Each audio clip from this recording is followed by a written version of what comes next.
discuss about various trends of religion in Post Mauryan phase. Anyone, please speak here. What do you think you have to write about the question? Discuss about various trends of religions in Post Mauryan period. Sir, like in post-Mauryan period, different dynasties came into existence, like Satavahanas, Kanvas, and all. So they practice different religions. Okay.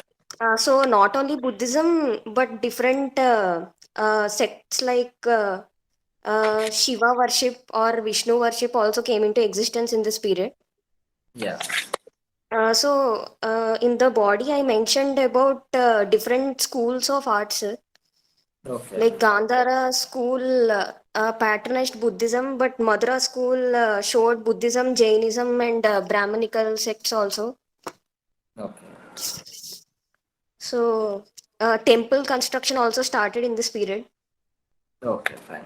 Like not only Yaksha sculptures, but also Shiva, Vishnu sculptures were also shown in the temples. Yeah. Fine. Yes. Fine. Fine. Good. Good.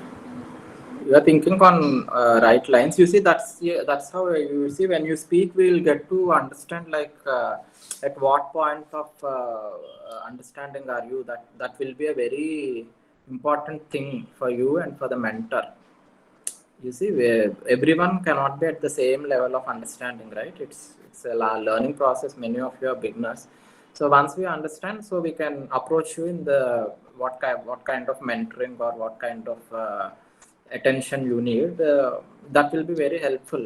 That we will get to know when you see talk, when you speak. That's why I'm insisting a lot for you see. That will be a good thing. I mean, I think that's the thing to be done. So it's not that one day I will come with all knowledge and enlightenment and I'll announce myself to the world. It won't be like that, no. Even if you don't know anything, you are making a beginning. That's also fine. You let us know, like you see, you make an attempt to talk. So trends of religion in post-Mauryan period. Yeah, what you have told Deepika is right. Yeah, you see, we don't expect that from the day one you have to give a good answer, but the attempt is a very good thing. You are at least understanding, you see, what should be put, what relevant thing should be put, and that has to be built upon. You have got the facts, and then you are making an attempt to present it, and that's where we'll help you to you see understand the concepts, and not in this class, but yeah, in due course of time when the classes starts, we will give you the concepts, and that will help you to give a coherent answer. So here, when you say trends of religion in post-Mauryan period, I have mentioned today in the beginning of the class itself. You see, like uh, history is one that is of continuity and change. It's not like something all of a sudden pops up and it comes. You see, it's like some things continue, some things change. That's how you have to, especially in religion, anything in history, let it be architecture, religion, even society or political institutions or political philosophy or all these things, that's a blend. Even when sultanate came to India, you see, there was a blend of things. When you look at Akbar, the Sulikul policy of Akbar is like it's a blend of the existing practices and also the Persian practices which they have brought. It is not that they'll come and all of a sudden impose. Yeah, that too happened when in the age of imperialism, and that was also met with resistance, and that's how Indian national movement has come.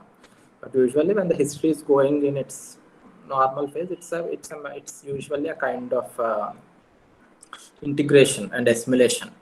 That's how Mughals and Delhi Sultanate become a part of India, though it's not accepted by few, but at least according to history, not at least according to history or according to a logical understanding, that's the culture which has evolved. You see, yeah, and of course, the coming of British is an imperialistic imposition. That's also well accepted. Yeah, fine. So you will begin the answer with saying that the main stream religion continuing from the past provided broad framework. Yeah, you will say like the post-Mauryan period is a phase of many political, as Deepika has pointed out, it's a period of political upheaval, and it sees a large culmination or assimilation of religions, resulting in continuation and of the past religions and also emergence of new religions. That you will mention, and then that you will mention in the introduction. And when you go to the body, you will show what all the things that have continued. Continuation of the main religions trends like Brahmanism, Buddhism, and Jainism have continued. And you will give examples to each of them. You see how what are the Buddhism. When you say Buddhism, it's like the Gandhara school. You can see the evidences of Buddhism in the Gandhara school of architecture and all. Fine. And Jainism and Brahmanism, likewise, you will give examples. And then coming to the emergence of new trends. These are the two major trends that have emerged in the post-Mauryan phase. That is Bhagavatism and Pancharatra cult. And Bhagavatism, you will give some examples. There are archaeological findings also. There are some Heliodorus inscription. And Pancharatra cults, there are like worship of hero figures they call. So you see the worship, there are some artifacts like rocks and all where you can find the Pancharatra cult. And then you will speak about the emergence of Bhakti tradition. Bhakti is one thing which has a very prominent thing that have emerged during this phase, and it comes with a philosophy where you see the devotee and the God, there is no mediation between the two, but the two integrate together. That is actually the central concept of Bhakti. You see, Bhakti, I mean, I'll tell you something about it, not specifically about the answer. Bhakti is something you will reach the God directly through your Bhakti. There is no intermediation between the two, like Ambika, Agarbar, Bhakti, or priest. Like the priestly class. Without the priestly class, you will directly reach the God. That is how it is.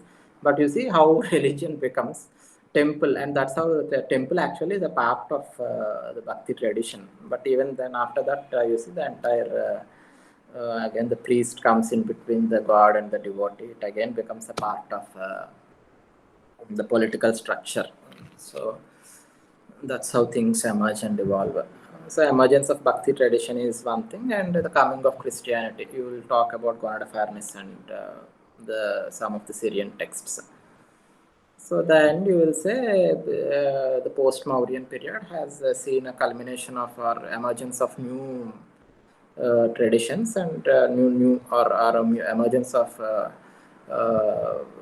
newer versions or new trends in religion which have continued into the future and have evolved into major diversities. That's how you will end it. Fine. Yeah.